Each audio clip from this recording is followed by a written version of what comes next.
Very good morning. Welcome to Raj news media watch. నేను Vijay Shankar. Yes, మొత్తంగా ఈరోజు ప్రధాన పత్రికలకు సంబంధించి ఏ వార్తల్ని హైలైట్ చేశారనేది ఒకసారి చూద్దాం. ముందుగా ఆంధ్రప్రదేశ్ ఆంధ్రజ్యోతి పేపర్ని చూసుకున్నట్లయితే తీరని కష్టం అంటూ ఒక బ్యానర్ ఐటమ్ ఇచ్చారు. దాంతోపాటుగా నందిగాం సురేష్ అరెస్ట్కి సంబంధించి కూడా బ్యానర్ ఐటమ్ ఇచ్చారు. దాంతోపాటుగా ఆదిమూలం వేధించారు, తిరుపతి హోటల్కి పిలిచి పలుమార్లు లైంగిక దాడి చేశారంటూ ఒక మహిళ చేసిన టీడీపీకి సంబంధించినటువంటి ఒక మహిళ చేసినటువంటి ఒక ఆరోపణకు సంబంధించి హైలైట్ చేస్తూ దాదాపు అన్ని ప్రధాన పత్రికల్లో కూడా ఈ న్యూస్ వచ్చింది. అయితే ఎంతసేపటికి మహిళ వైపు నుంచి ఏదైతే ఆమె చేస్తున్న ఆరోపణలకు సంబంధించే కాకుండా అసలు ఎమ్మెల్యే ఏం చెప్పారు, ఎమ్మెల్యే అసలు ఏం చెప్పదలుచుకున్నారు అనేటువంటి కోణాన్ని కూడా మనం ఒకసారి పరిశీలించినట్లయితే కుట్ర చేశారు అంటూ ఎమ్మెల్యే ఒక ఆరోపణ అయితే చేశారు. అసలు ఏం మాట్లాడుతున్నారు ఎమ్మెల్యే అనేది ఒకసారి మనం చూద్దాం. మహిళా నాయకురాలి ఆరోపణలతో సత్యవేడు ఎమ్మెల్యే అజ్ఞాతంలోకి వెళ్లారు. తనపై వచ్చిన ఆరోపణలను కొట్టిపారేశారు. మార్ఫింగ్ చేసిన వీడియోలతో తనపై కుట్ర చేస్తున్నారంటూ ఆరోపించారు. నేను తప్పు చేయలేదు, ఎక్కడైనా ప్రమాణానికి సిద్ధం, నా బిడ్డల సాక్షిగా చెప్తున్నా. ఆ మహిళ నియోజకవర్గ తెలుగు మహిళా నేతగా మాత్రమే తనకు తెలుసు, ఇతర పరిచయాలు లేవు. నియోజకవర్గంలో స్వతంత్ర అభ్యర్థిగా నిలబడిన రమేష్ బాబుతో పాటు పార్టీలోని మునుస్వామి యాదవ్, గిరిబాబు, బాలరాజు తదితర నాయకులు పనిన కుట్ర అని ఆదిమూలం ఆరోపించారు. కాగా ఎమ్మెల్యే సొంత మండలమైన భీముని చెరువులో మహిళలు ఆదిమూలానికి మద్దతు కూడా తెలిపారు. ఇది కొంత హైలైట్, ఎందుకంటే ఆయన సొంత మండలంలోనే మహిళలు ఆయనకి మద్దతుగా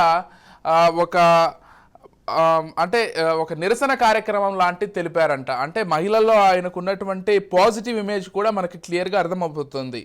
అయితే దీంతో పాటుగా ఈ ఆరోపణల వెనుక మాజీ మంత్రి పెద్దిరెడ్డి రామచంద్రారెడ్డి హస్తం ఉందని టీడీపీ నేతలు అయితే బలంగా ఆరోపిస్తున్నారు. అంటే ఇప్పటికే ఆయన టీడీపీ నుంచి పార్టీ అధినేత సస్పెండ్ చేసినప్పటికీ అంటే అప్పటికప్పుడు ఏదో ఒక చర్యలు తీసుకోవాలి కాబట్టి ఒక మహిళ మీడియా ముందుకు వచ్చి ఆ విధంగా చెప్పింది కాబట్టి ఖచ్చితంగా దీనికి సంబంధించి పార్టీ నుంచి క్రమశిక్షణా చర్యలు తీసుకునేందులో భాగంగా తీసుకున్నారు. కాకపోతే పార్టీ కూడా పునరాలోచన చేస్తోంది. అసలు ఈ ఆరోపణలు ఎంతవరకు వాస్తవం అనేది ఇంకా తేలలేదు కాబట్టి దీనికి సంబంధించి ఒక చర్చ అయితే నడుస్తోంది. దీంతో పాటుగా ఇంకొక ఆరోపణ ఏంటంటే ప్రధానంగా పెద్దిరెడ్డి రామచంద్రారెడ్డి దీనికి సంబంధించి వెనక ఉండి నడిపిస్తున్నారు, కావాలని ఆరోపణలు చేయించారు అనేది కూడా వినిపిస్తోంది.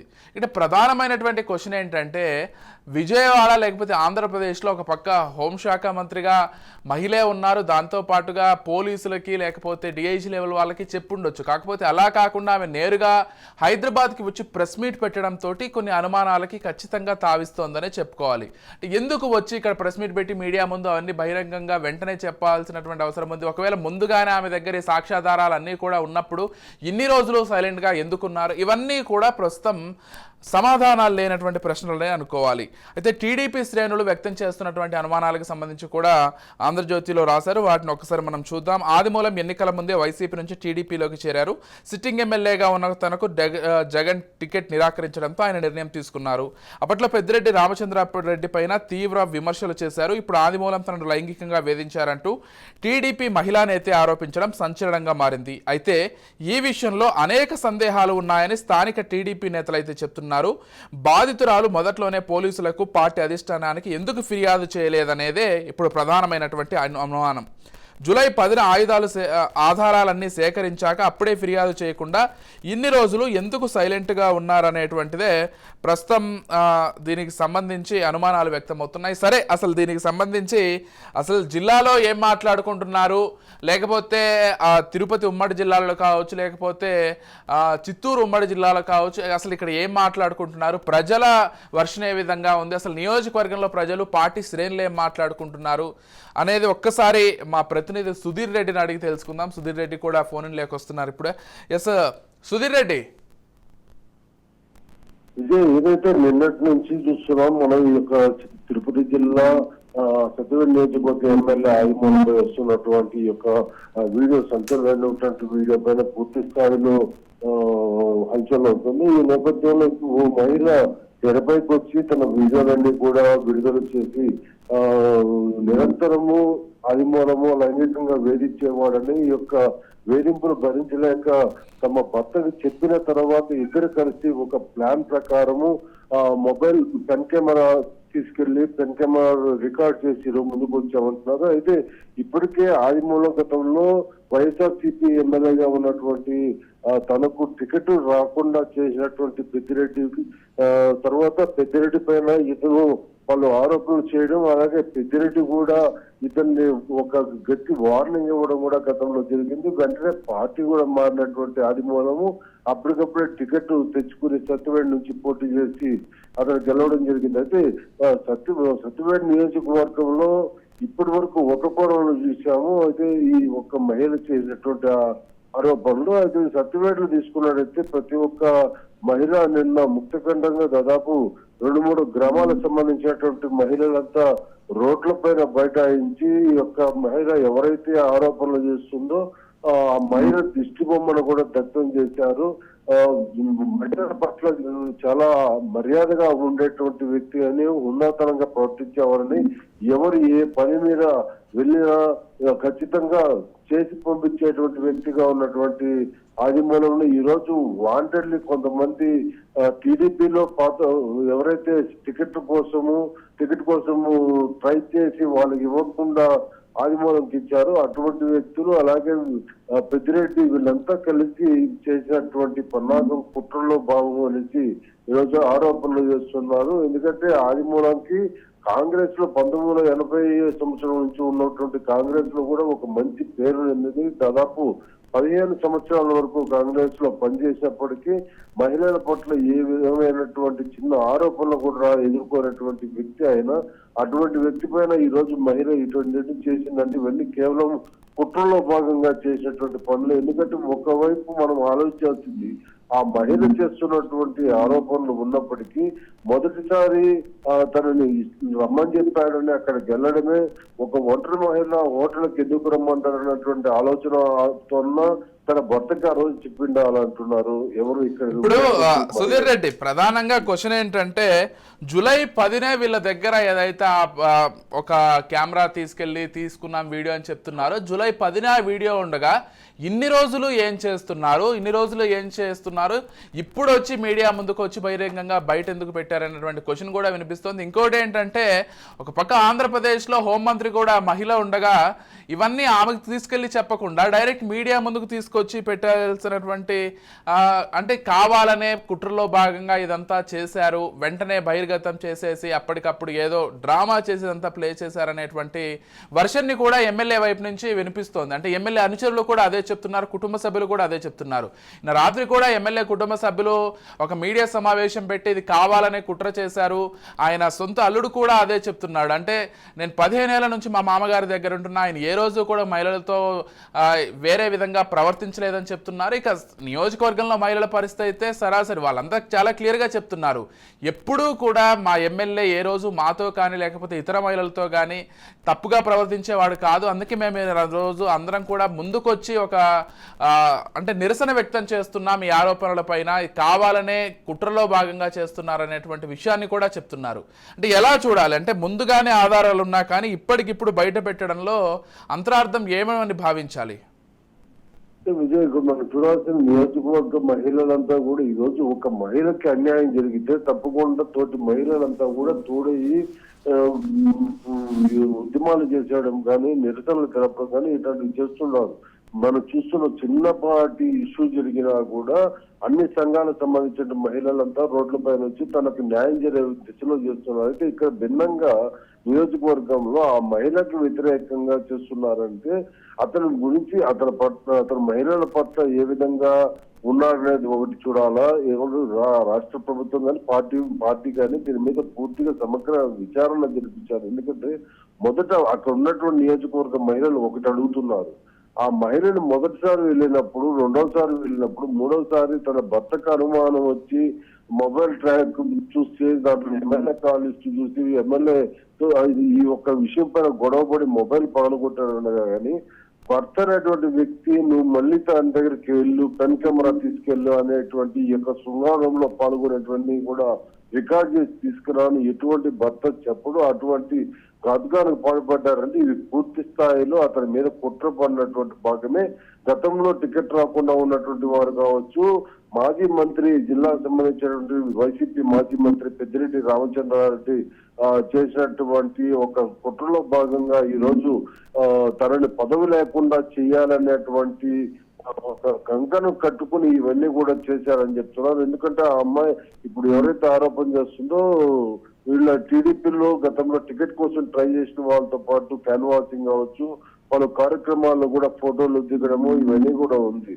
భర్త ఇలాంటి విషయాల్ని ఎవరు కూడా ఇప్పుడు అమ్మాయి దగ్గర ఉన్నటువంటి 2 ఆధారాలు, ఫోన్ కాల్ లిస్టు, రెండవది అతను వాయిస్ రికార్డు, ఈ 2 రికార్డు పెట్టుకుని నేరుగా చట్టపరమైనటువంటి అతను శిక్ష పడే విధంగా పోవాలే తప్ప 3వసారి కూడా నువ్వు పెన్ కెమెరా తీసుకెళ్ళని ఎటువంటి భర్త చెప్పడనేటువంటి గట్టి ఆరోపణలు అయితే స్థానికంగా ఉన్నటువంటి మహిళలు దీన్ని ముక్తకన్నుగా ఖండిస్తున్నారు.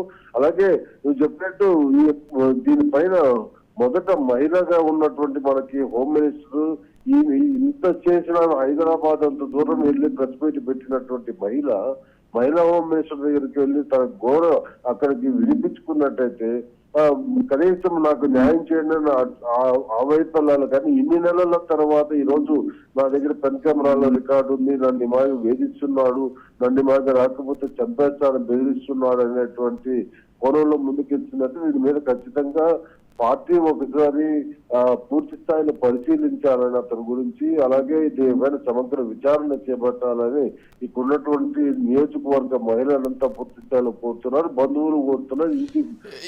అంటే ఇక్కడ మరొక విషయం కూడా, అంటే గత ఎన్నికల్లో వీరు టీడీపీ అని చెప్పుకుంటున్నప్పటికీ కూడా మహిళ లేకపోతే మహిళ భర్త ఒక స్వతంత్ర అభ్యర్థికి బహిరంగంగా ప్రచారం చేశారని అప్పట్లోనే ఎమ్మెల్యే ఆయన కొన్ని విమర్శలు చేశారు బహిరంగంగా. అంటే అప్పటి నుంచి కూడా ఏదైతే గొడవ కంటిన్యూ అవుతోంది వీరిద్దరి మధ్య, అయితే ఈ ప్రజెంట్ వీడియోస్ అవి మార్ఫుడో లేకపోతే రియల్ వీడియోస్ చూపించి అతన్ని భారీ మొత్తంలో డబ్బులు అడగడంతో అతను నిస్సహాయత వ్యక్తం చేయడంతో ఈ వీడియోలన్నీ కావాలని మీడియా ముందుకు తీసుకొచ్చి చూపించి అతన్ని పార్టీ నుంచి సస్పెండ్ చేసే వరకు కూడా తీసుకెళ్లారనే ఆరోపణలు కూడా వినిపిస్తున్నాయి. దాన్నే ప్రధానంగా పత్రికల్లో కూడా రాశారు. సో ఎలా చూడాలి? మనం 2 కోణాల ప్రకారం చూసుకున్నట్టయితే ఏదైతే కుటుంబ సభ్యులు కావచ్చు, నియోజకవర్గానికి సంబంధించినటువంటి మహిళలు కావచ్చు, అలాగే ఆదిమూలాలకు సంబంధించినటువంటి అభిమానులు ఎవరైతే టీడీపీలో ఉన్నారో వైసీపీలో ఉన్నారో వీళ్ళ వర్షం చెప్పడం ఏంటంటే, ఒకటి పార్టీకి సంబంధించినటువంటి వ్యక్తులంతా కూడా ఇవి పెద్దిరెడ్డి రామచంద్రారెడ్డి చేసినటువంటి కుట్రలో భాగము. గతంలో ఈ యొక్క నియోజకవర్గం అంతా కూడా ఆయన శాసించినటువంటి శాసనమే. ఇక్కడ ఎవరైతే క్యాండిడేట్ నిలబెట్టాలో వాళ్ళు ఖచ్చితంగా గెలవాలనేటువంటి కోణంలో అతని హయాంలో ఈ యొక్క మొత్తం ఉమ్మడి చిత్తూరు జిల్లాలో ఉన్నప్పుడు ఒక తిరుపతి మినహా మిగిలిన నియోజకవర్గాలన్నీ కూడా పెద్దిరెడ్డి శాసించేటువంటి స్థాయిలో ఉండేవి.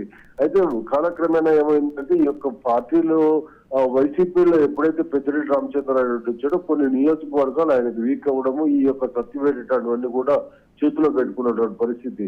అప్పుడు ఆదిమూలంకి టికెట్ ఇప్పించిన తర్వాత ఆదిమూలంకి 2024 ఎన్నికల్లో టికెట్లు లేదనడంతో అతను మనస్తాపరకు గురి అయ్యాడు. అతను చేసినటువంటి అభివృద్ధి కార్యక్రమాల గురించి చెప్పినప్పటికి కూడా సత్యమేర అనడంతో అతనికి టికెట్ ఇవ్వకుండా చేసినటువంటి పనుల్లో భాగము. అతను కాదనుకుని ఈ రోజు టీడీపీకి వచ్చాడన్నటువంటి నేపథ్యంలోనే ఇవన్నీ చేశారని గతంలోనే అంటే ఆరోపణలు చెప్పడం. గతంలో కూడా ఈ యొక్క 2024 ఎన్నికలప్పుడు ఎలా గెలుస్తావు, గెలిచినా ఎలా ఉంటావు అనేటువంటి బెదిరింపులు కూడా వచ్చాయని ఆదిమూలం కూడా గతంలో ఆ వీడియోలు రిలీజ్ చేసినట్టు ఉన్నాయి. అయితే ఈ కోణంలో కూడా చూసుకోవచ్చు. ఇంకోటి రెండవది ఏంటంటే ఈ మహిళలంతా కూడా ఈరోజు చెప్పడం ఏంటంటే ఈ యొక్క మహిళ గతంలో స్వతంత్ర అభివృద్ధిగా తిరగడము, ఎవరు పార్టీ సంబంధించినటువంటి వ్యక్తులు ఉన్నారో వాళ్ళతో పాటు పక్కనే ఉండే అంటే క్యాండిడేట్ నిలబడేటువంటి వ్యక్తి కావచ్చు, ఇన్ఛార్జ్ కావచ్చు, వీళ్ళతో పాటే ప్రధానంగా తిరుగుతూ ఫోటోలకి పోజులు ఇస్తూ ఉండేటువంటి మహిళని కూడా అక్కడ ఉన్నటువంటి వారు చెప్పారు. అంటే వీళ్ళకి టికెట్ రాకుండా ఉన్నటువంటి నేపథ్యంలో ఈ రోజు ఆదిమూలంని పార్టీలో నుంచి బహిష్కరించే విధంగా చెయ్యాలా, అలాగే ఎమ్మెల్యే పదవికి రాజీనామా చేసేంత దిశగా వెళ్లాలని వాళ్ళు వెళ్లారని పలు ఆరోపణలు చేస్తున్నారు. ఇక ఆ ఆదిమూలం సంబంధించి ఇప్పటి వరకు ఏదైతే వీడియోలు రికార్డులు ఇవన్నీ ఉన్నప్పటికీ మహిళలు ఒకటే అడుగుతున్నారు, 3వసారి కూడా భర్త చెప్పాడని నువ్వు ఎలా కెమెరా తీసుకెళ్తావు, భర్త చెప్పాడని మళ్ళా ఇంకొక వ్యక్తితో ఆరోపణలు చేస్తున్నటువంటి వ్యక్తితో ఎలా నువ్వు లైంగికంగా ఉంటావు అనేటువంటి కోణంలో వెళ్తున్నారు. మొత్తానికి ఇవన్నీ కూడా డబ్బుల కోసం చేస్తున్నటువంటి కుట్రలో భాగంగా, అలాగే ఆయన పదవి నుంచి దింపాలనేటువంటి కుట్రలో భాగంగా జరుగుతున్నాయని పలు ఆరోపణలు వస్తున్నాయి. Right, thank you Sudheer Reddy. దీనికి సంబంధించి మరిన్ని అప్డేట్స్ తర్వాత బులెటిన్స్లో కూడా చూద్దాం. Thank you so much Sudheer Reddy. సంబంధించి ఏ అంశాలు హైలైట్ చేశారో పత్రికల్లో ఒకసారి చూద్దాం. తెలంగాణకు సంబంధించి ఈనాడు పేపర్ని తీసుకుందాం. తెలంగాణ ఈనాడులో ఏమిచ్చారనేది, ఏఐతో భవిష్యత్తుకు బలమైన పునాది, విప్లవాత్మక మార్పులకు గమ్యస్థానంగా హైదరాబాద్. మొత్తంగా ఏఐ సమ్మిట్ ఏదైతే హైదరాబాద్లో జరగబోతుందో దానికి సంబంధించి తెలంగాణ ప్రధాన పత్రికలన్నీ కూడా హైలైట్ చేశాయని చెప్పుకోవాలి. అంతేకాకుండా తెలంగాణకు సంబంధించి మరొక ఇష్యూ కూడా హైలైట్ అవుతోంది. ఏదైతే ఒక ఫోన్ ట్యాపింగ్కి సంబంధించి నిన్న కౌశిక్ రెడ్డి చేసినటువంటి వ్యాఖ్యలు కూడా హైలైట్ అవుతున్నాయి. దానికి సంబంధించి కూడా హైలైట్ అవుతున్నాయి. ఒకసారి ఫోన్ ట్యాపింగ్కి సంబంధించి ఏం జరిగింది, లేకపోతే ఫోన్ ట్యాపింగ్కి సంబంధించి కౌశిక్ రెడ్డి ఏం వ్యాఖ్యలు చేశారనేది మనం గమనించినట్లయితే, కౌశిక్ రెడ్డి నిన్న మాట్లాడుతూ ఇప్పుడు ఏదైతే కాంగ్రెస్ ప్రభుత్వం ఉందో మా ఫోన్లను ట్యాప్ చేస్తున్నారు అంటూ కౌశిక్ రెడ్డి కొన్ని వ్యాఖ్యలు చేశారు.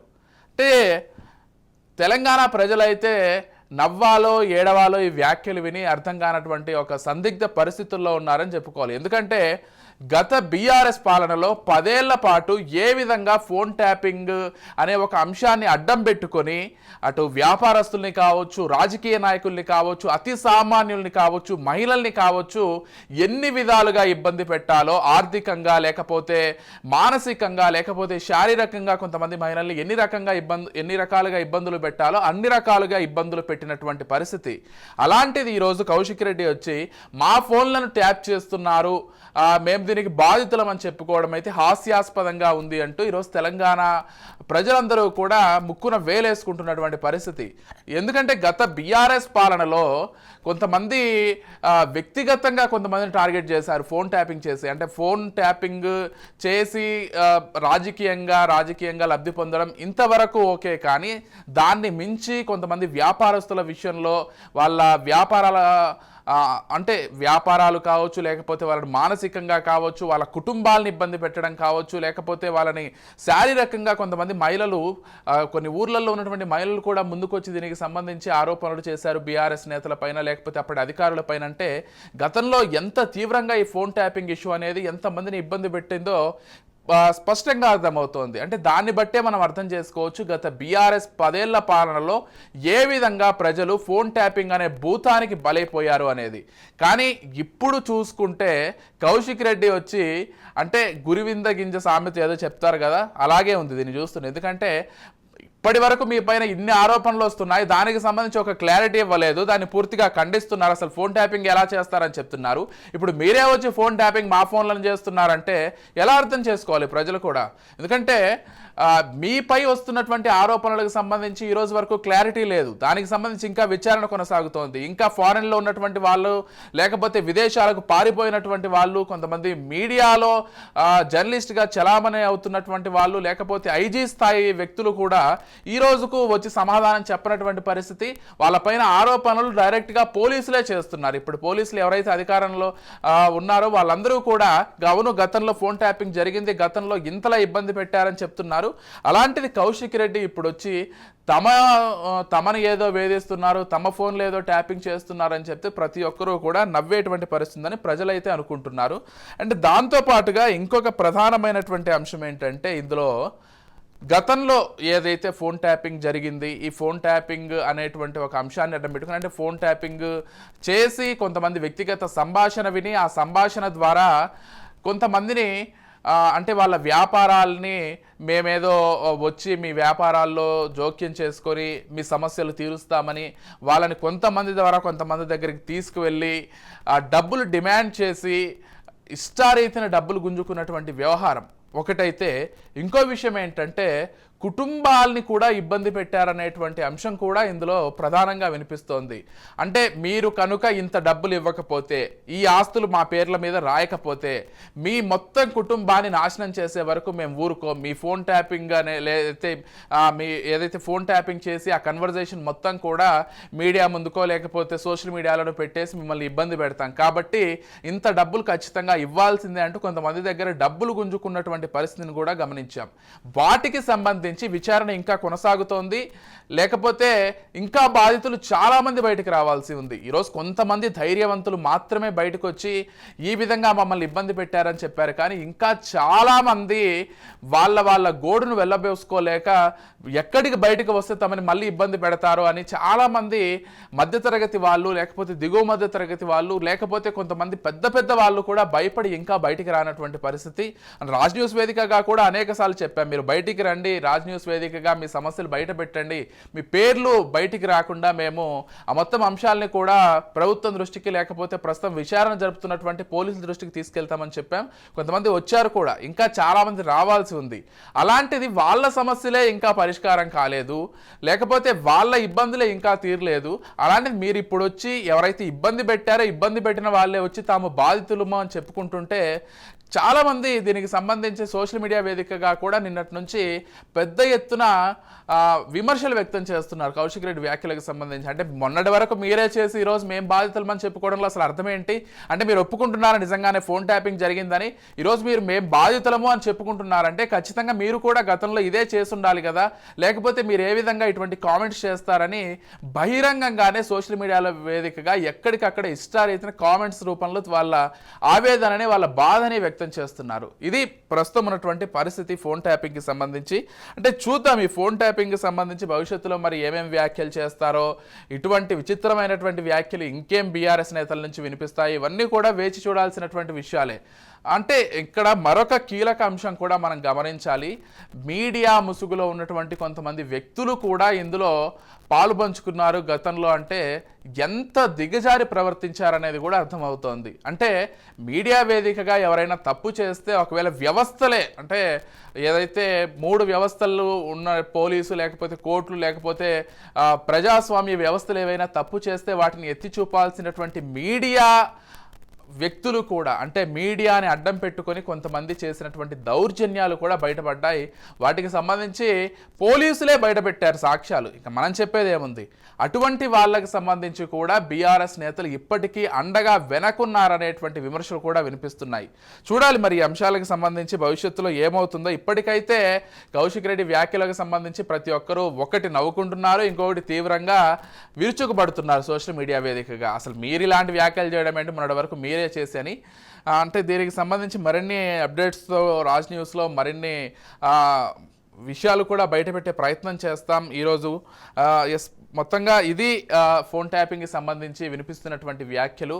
ఇక ఎస్, నేను చెప్పినట్టుగా ఏఐకి సంబంధించి ప్రధానంగా ప్రతి పత్రికలో కూడా వచ్చింది. ఏదైతే ఏఐ సమ్మిట్ నిర్వహిస్తున్నారో, అంటే ఒక విషయం, ఇక్కడ గతంలో బీఆర్ఎస్ వాళ్ళు మేము ఏదో హైదరాబాద్ని అభివృద్ధి చేసేసాం, పూర్తిగా మా వల్లే అభివృద్ధి చెందిందని చెప్పారు.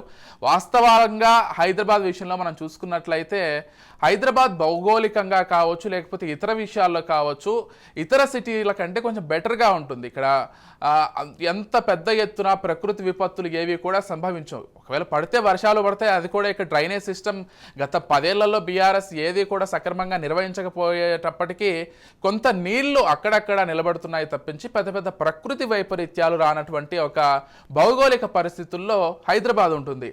అటువంటి హైదరాబాద్ విషయంలో ఎవ్వరూ కూడా, అంటే వాళ్ళ ప్రభుత్వాలు ఉన్నప్పుడు మొదటి నుంచి కాంగ్రెస్ కానీ, లేకపోతే టీడీపీ కానీ, ఆ తర్వాత బీఆర్ఎస్ వచ్చిన ఏ ప్రభుత్వం వచ్చినా కానీ వాళ్ళు చేయాల్సినటువంటి బేసిక్ నెసెసిటీ ఏదైతే ఉందో, రోడ్లు లేకపోతే కంపెనీలు వచ్చినప్పుడు వాటిని ఆహ్వానించడం చేయడం తప్పించి ఏదో ఒకరు మొత్తం కూడా మా క్రెడిట్ అని వేసుకోవడానికి ఇక్కడ ఎవరికీ కూడా అవకాశం ఉండదు. ప్రతి ప్రభుత్వం కూడా చేస్తూ వచ్చింది. కాకపోతే బీఆర్ఎస్ నేతలు గతంలో కూడా ఏం చెప్పుకున్నారంటే మా వల్లే హైదరాబాద్ ప్రపంచ పట్టణంలో ఉంది, అసలు మేమే అభివృద్ధి చేసేదామని చెప్పారు.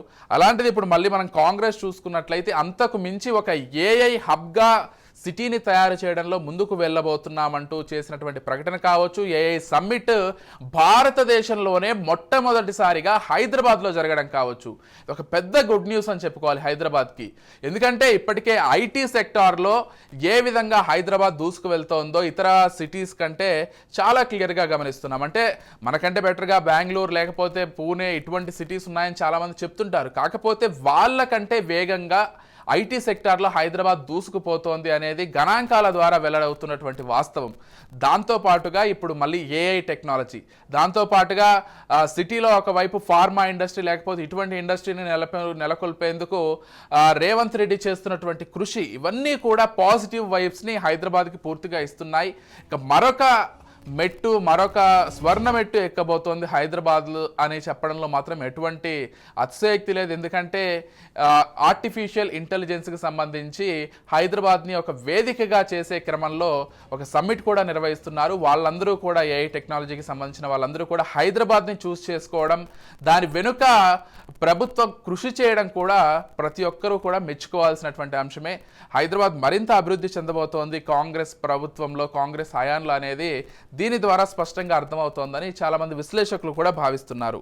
రైట్, ఇది ఈరోజు ఉన్నటువంటి పేపర్ అనాలిసిస్కి సంబంధించినటువంటి పూర్తి అప్డేట్స్.